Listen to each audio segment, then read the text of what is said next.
I am going to try my hand at making.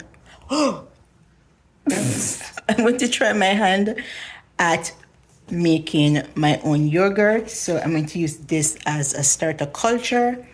It's 120 grams and it has, so there, I'll get 16 grams of protein in 175 grams or 3/4 of a cup. So I need to get organic, whole, grass-fed, full-fat milk. And then I'm going to try my hand to make yogurt. I don't have a yogurt maker, so we'll see how it goes. And if I'm able to produce a lot of yogurt, then I can start buying yogurt, just like I make my own kombucha. So come along. Milk, milk, milk. Which options should I choose for my yogurt and my cottage cheese? Okay, 2% is. I'm going to check the other side. I don't usually drink milk, so I don't want to get a big thing. Okay, 1%. So the thing is, I want it to be low carbs or low calorie, high protein. So, but I also want it to be creamy. So skim milk is a good choice. But then I also want some amount of fat in it. Ooh. It says it's an excellent source of protein, so I'll get that one. Or should I just get this? 2%. Or maybe this skim milk. I don't know, so many options. Do my first batch with this. 110, and it has 9 grams of protein, not a lot of protein. I have some water boiling, and what I'm going to do, I'm going to put the glass jars that I'm going to put my yogurt in once it's done into. So I'm going to do a mini sterilization. I don't have the giant autoclave / pressure cooker, and I don't have a pressure cooker. So I'm just going to give it a few minutes in the hot water once it starts boiling, and hopefully the glass jars are heat safe. And then while that's happening, I'm going to get the tools, ingredients, and stuff ready for the Greek yogurt. I have my recipe here. I call it SOP. It's just the steps.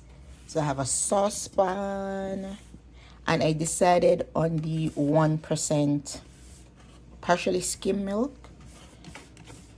It is 110 calories, so not too bad. I could have gone with a 90 calorie if I'd gotten completely skimmed, 0 fat. And the milk itself has 9 grams of protein. I don't know where my thermometer is, so I'm going to try and do the part that requires the thermometer on low heat so that I don't scorch my milk. I have this Ernest ice cream. Last jar I had tape on it because it was labeled something else, but I did wash it with soap and I rinsed it several times to get the soapiness out of it, because if not it will affect the flavor. And just gonna put it in the cover. I'm going to leave it in for a few seconds, maybe 30 seconds, because I don't know if the glass are heat sensitive, I don't know if they're Pyrex or things like that. Just to sort of help with the sterilization.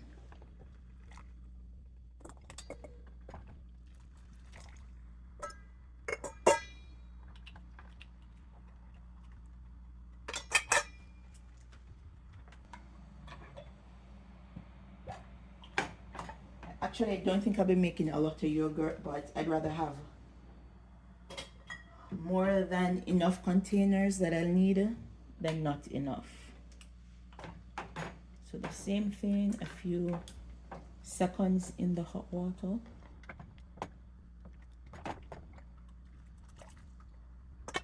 Also, we all have our own microbiomes, our own mixture, for lack of better word, of microbes, bacteria, I like fungus too, yeast.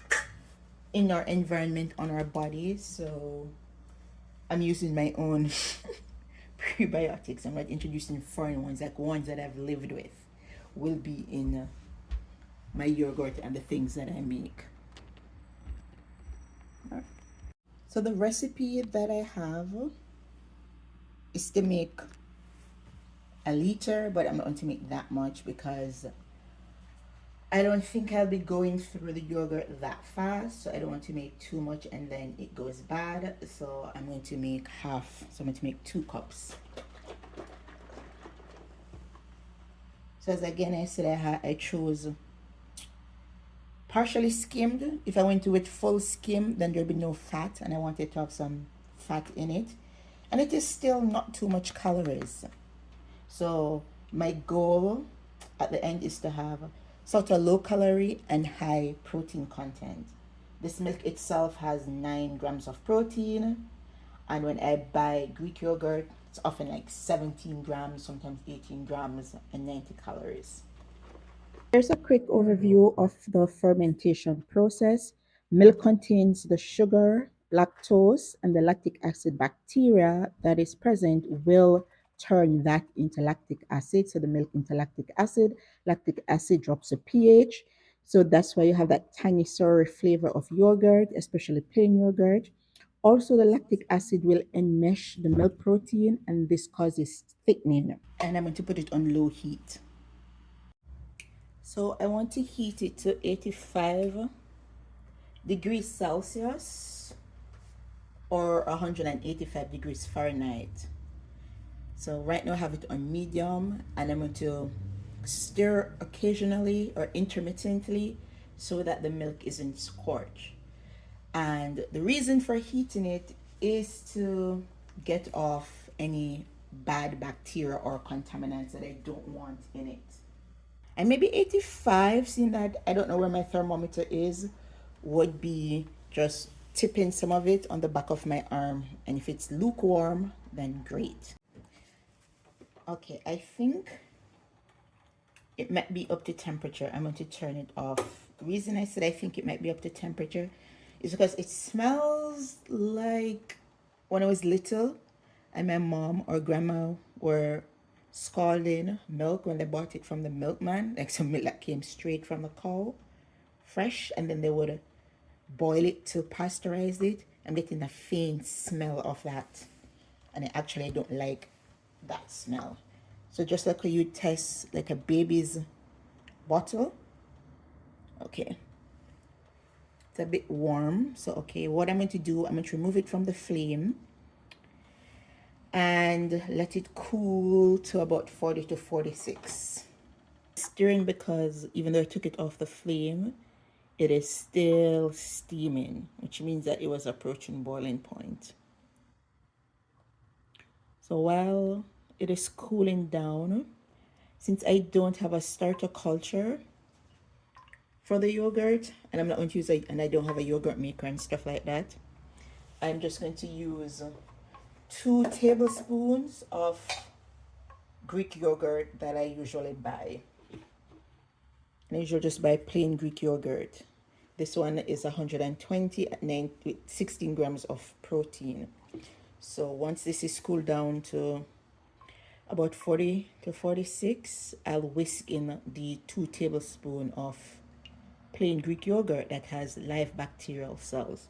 This yogurt didn't list which bacterial species are in the plain yogurt, but it will likely be the common ones like different lactobacilli, bifidobacillus. Here are the roles of some of the bacteria found in the yogurt. Lactobacillus bulgaricus is responsible for fermentation, turning the milk sugar into lactic acid, etc. And it also adds to the flavor. Streptococcus thermophilus works with the Lactobacillus bulgaricus to ferment the milk. Lactobacillus acidophilus and bifidobacteria, which are common probiotics added. And then those are added for its beneficial effects on the gut health. Example, it will help break down food, and it will also ward off pathogens. Some bacteria or probiotics produce the essential vitamin, example, vitamin B12. And whereas some of them can increase lactose tolerance for those who are lactose intolerant. For my metal whisk, that I had in the hot water.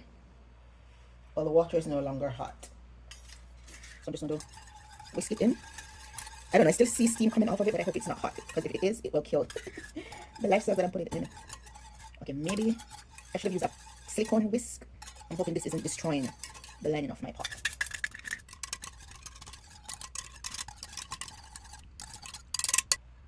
So there are two pots I can take, and I might take both. So if I wanted just a regular yogurt, then I would just pour this into my glass container and put it in a yogurt maker. But I see that I don't have any yogurt maker. I could put it in an oven with the light on, but the oven is off, or an insulated cooler. And I think on my air fryer I have a keep warm option, so I'll use that. And the next path I'll take, because I want to make Greek yogurt, what I'll do, I'll strain this milk yogurt mixture. So I'll line a strainer with cheesecloth, put the cheesecloth over a container, pour this in, and then leave it in the refrigerator for 6 to 12 hours.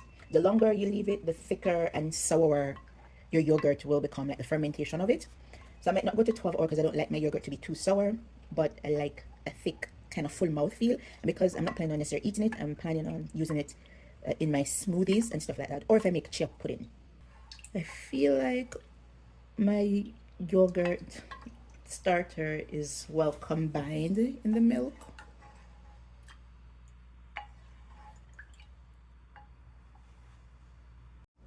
Okay, I'm going to pour my whisk, milk and yogurt into 1 glass jar. There's not a lot left, but I'm going to pour it into this one. Oh, I still have unmixed yogurt in it.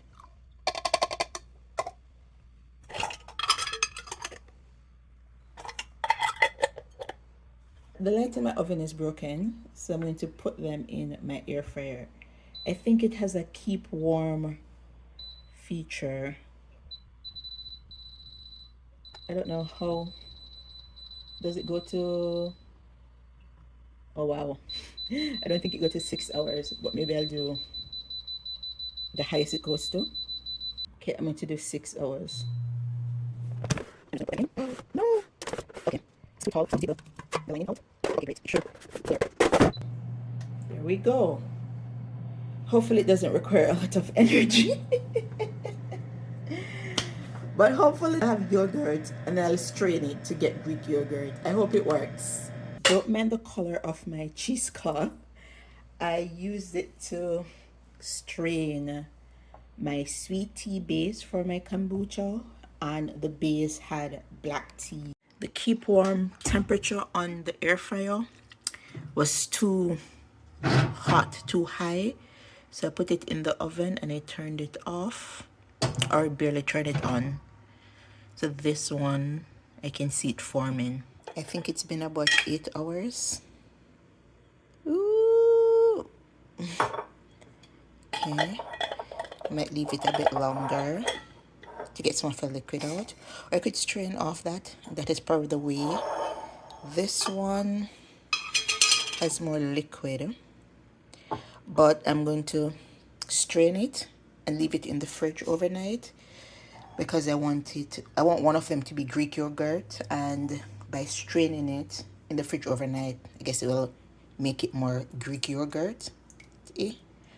Oh, okay, maybe I need a bigger a bigger strainer. But look, it's thick. It's not even, it's barely dripping. But I can use this because this will be the whey, and I can use this as my smoothie. The whey in baking. And then this now will become Greek yogurt.